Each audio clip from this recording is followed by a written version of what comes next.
I hated teaching. And it's a brilliant, wonderful, noble profession, obviously, teaching. I hated it because I didn't want to do it.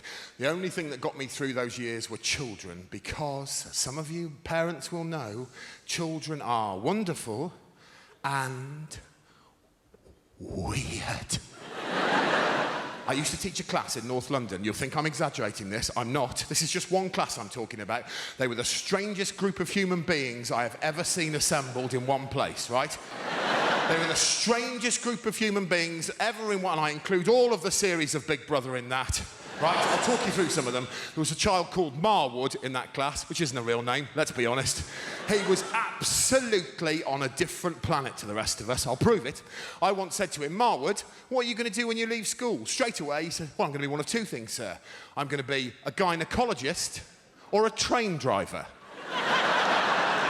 I said, they're rather contrasting professions, Marwood. This is only funny if you believe me, he wasn't trying to be funny at this point. He went, yeah, they are, aren't they, sir?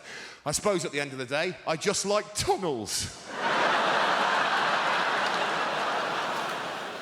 Fortunately, there was a child in that class that made up for all of them. Her name was Sara Pascoe. She was my favourite student of all time.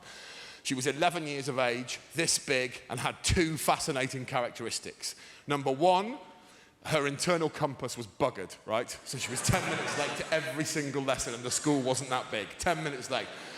The second was, even though she was 11, she spoke, for reasons best known to our creator, like a repressed 1940s housewife. And you think I'm exaggerating this, I am not exaggerating it.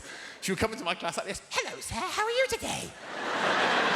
I say, I'm fine, thanks, Karen, how are you? She goes, yes, I'm very well, thanks. I say, I'm very much looking forward to today's improvisation. I'll give you an example of her compass. She came to see me after a lesson. This is all verbatim quote. She went, excuse me, sir, can I have a word with you, please? And of course you can, Karen, what's the problem? Because I just wanted to say that I thought my performance in your lesson today was a little below par. I said, really? I thought you were great. No, I thought my use of characterization was paper thin.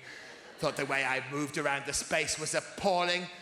And my group work was something to be condemned, and I would like to offer you my most humble of apologies.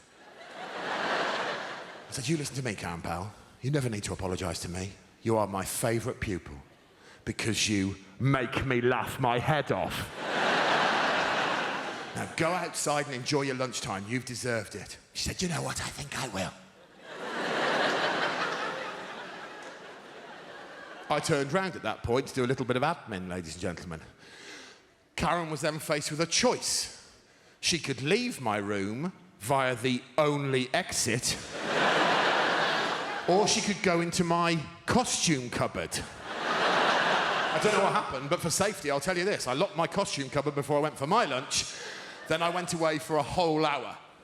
When I came back, I opened the cupboard, and I swear to you, that child was standing with her back to me in a scene from the Diddy Man remake of the Blair Witch Project, just doing this. And I went, Karen? She went, hello, sir. I said, have you been in there for a whole hour? She said, I'm rather afraid I have.